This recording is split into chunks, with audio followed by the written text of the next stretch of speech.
कैसे एक आदमी के गुस्से की वजह से चिप्स का इन्वेंशन हुआ। क्यों कोका कोला एक कोल्ड ड्रिंक नहीं बल्कि एक दवाई थी। कैसे एक बच्चे के भूलने की वजह से आइसक्रीम का इन्वेंशन हुआ। और क्या मैगी पहली बार रबर से बनी थी। ऐसी ही बहुत सी अमेजिंग चीजों के बारे में आप जानेंगे जो कि गलती से बन गई थी। तो वीडियो को एंड तक जरूर देखना। मैं एम करता हूँ 400 लाइक्स का और एक सब्सक्राइब का। नंबर 12 दोस्तों, क्या आप जानते हैं जो पोटैटो चिप्स आज आप इतने मजे से खाते हैं वो असल में गलती से इन्वेंट हुए थे। दरअसल दोस्तों, पोटैटो चिप्स पहली बार 1853 में जॉर्ज क्रम नाम के एक शेफ ने इन्वेंट किए थे। एक बार जॉर्ज के रेस्टोरेंट में कस्टमर ने खाने के लिए पोटैटो फ्राइज ऑर्डर करे, लेकिन फ्राइज के मोटे आलू से वो कस्टमर बहुत नाराज हो गया और कंप्लेंट की कि ये फ्राइज बहुत ही ज्यादा मोटे और कच्चे हैं। इसीलिए उसने शेफ को बुरा भला सुनाया और कहा कि तुम इनएक्सपीरियंस्ड हो। जिसके बाद ये बात शेफ जॉर्ज के दिल पे लग गई और फिर गुस्से में आकर शेफ जॉर्ज ने आलूओं को बहुत बारीक बारीक काटकर उन्हें डीप फ्राई करके उस पर नमक डालकर उस कस्टमर को दे दिए। मजेदार बात तो ये है कि उस कस्टमर को वो चिप्स बहुत ज्यादा पसंद आए। तो कुछ इस तरह से गुस्से में पोटैटो चिप्स का इन्वेंशन हुआ था। वैसे दोस्तों, क्या आपको भी चिप्स खाने अच्छे लगते हैं? तो कमेंट करके बताओ कि चिप्स का कौन सा फ्लेवर आपको सबसे अच्छा लगता है। नंबर 11 चाय पूरी दुनिया में पानी के बाद दूसरी सबसे ज्यादा पिए जाने वाली ड्रिंक है। लेकिन क्या आपको चाय के बारे में एक दिलचस्प बात पता है? जिस टी बैग से आप अपनी चाय बनाते हैं वो टी बैग्स आखिर किसने और कैसे इन्वेंट किए थे? वैसे तो टी बैग्स चाइना की टैंग डायनेस्टी में इन्वेंट हुए थे। उस वक्त चाय की फ्लेवर को बचाने के लिए चाय को पोटलियों में बांध कर रखा जाता था। लेकिन इन छोटे छोटे टी बैग्स का इन्वेंशन 1908 में थॉमस सुलेवान ने किया था। थॉमस एक टी मर्चेंट थे जो अपनी चाय का सैंपल लोगों को छोटे छोटे बैग्स में बांधकर भेजा करते थे और उन्हें ये तरीका बहुत आसान और अच्छा भी लगा। बस तभी से लोग इन टी बैग्स को रेगुलर इस्तेमाल करने लगे। नंबर 10 जो पिलो आप आज के जमाने में लगाते हैं, क्या आपको पता है कि वो कब और कैसे इन्वेंट हुए थे? असल में दोस्तों, पिलो आज से 7000 साल पहले मेसोपोटामिया में इन्वेंट हुआ था। लेकिन दोस्तों, वो पिलो यानी तकिए पत्थर या लकड़ी से बने होते थे और उस जमाने में पिलो गर्दन को आराम देने के लिए नहीं बल्कि नाक, मुंह और कान को कीड़े मकोड़ों से बचाने के लिए यूज किया जाता था ताकि कीड़े अंदर ना जा सकें। अब आप सोच रहे होंगे कि आखिर आज के वक्त के पिलो इतने सॉफ्ट क्यों बनाए जाते हैं? असल में इसके पीछे भी एक कहानी है। एक बार एक आदमी ने ऐसे पत्थर के तकिए के ऊपर कुछ कपड़ों को डाल दिया, जिसके बाद वो उस पत्थर और कपड़ों के तकिए पर सोया तो उसे बहुत आराम महसूस हुआ।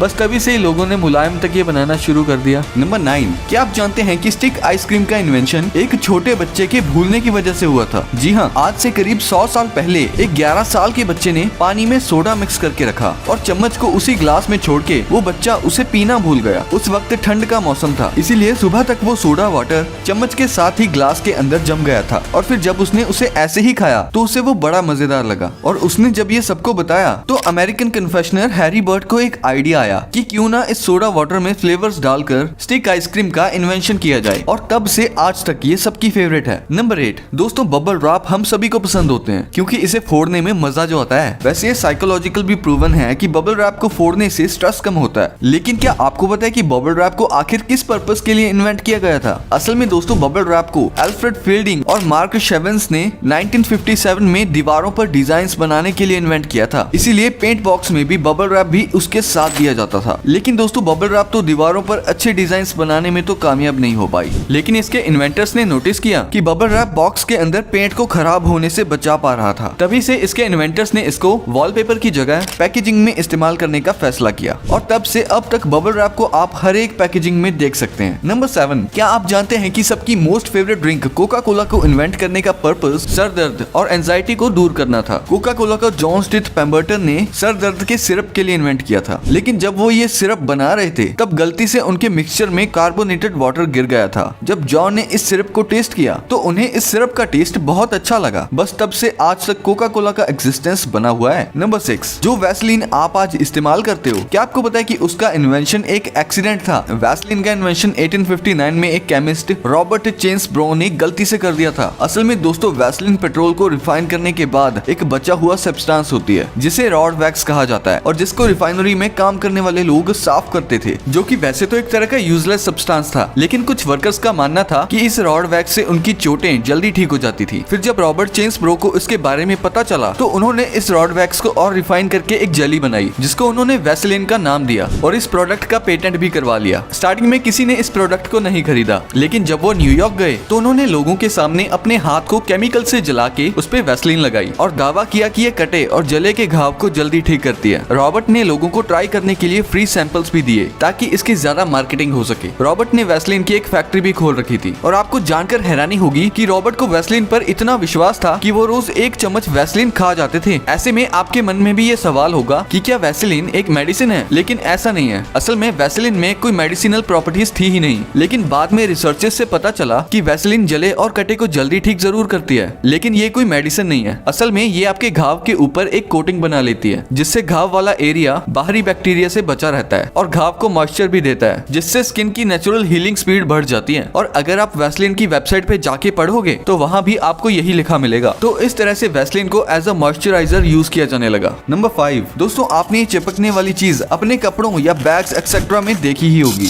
असल में इसे वेलक्रो कहा जाता है। वेलक्रो से वाकई हर काम आसान लगने लगता है, लेकिन क्या आपको पता है वेलक्रो का इन्वेंशन भी एक्सीडेंटली हुआ था। दरअसल 1941 में एक स्विस इंजीनियर जॉर्ज डी मेस्टल अपने डॉग के साथ जंगल में हाइकिंग कर रहे थे, जहां वोडक नाम का पौधा जॉर्ज के कपड़ों और उनके डॉग के बालों के साथ चिपक गया था। जॉर्ज ने देखा कि पौधे में कांटों जैसा कुछ निकला हुआ है जो कपड़ों और फर से चिपक रहा था, और इस तरह से ही जॉर्ज को वेलक्रो बनाने का आइडिया आया। नंबर 4, आज आपको आग लगानी हो तो आपको मैचेस की जरूरत तो पड़ती ही है, लेकिन क्या आपको पता है कि मैचेस का इन्वेंशन कैसे हुआ था? मैचेस का इन्वेंशन 1826 में जॉन वॉकर नाम के एक केमिस्ट ने किया था। एक दिन जॉन हमेशा की तरह केमिकल की मदद से मेडिसिन बना रहे थे। जॉन लकड़ी की छोटी छोटी स्टिक्स की मदद से केमिकल्स को मिला रहे थे। तभी एक स्टिक पर केमिकल लगा रह गया और सूख गया, जिसके बाद जॉन ने उस केमिकल को हटाने के लिए उस स्टिक को जमीन पर रगड़ा तो उसमें से आग निकलने लग गई, और इस तरह से उन्हें मैचेस बनाने का आइडिया आया। नंबर 3, च्युइंगम खाते हुए हर रोज आपको बहुत से लोग मिलते होंगे, लेकिन क्या आपने कभी सोचा है कि च्युइंगम को आखिर क्यों इन्वेंट किया गया होगा? क्योंकि इससे आपको कोई न्यूट्रिशन या एनर्जी तो मिलती नहीं है।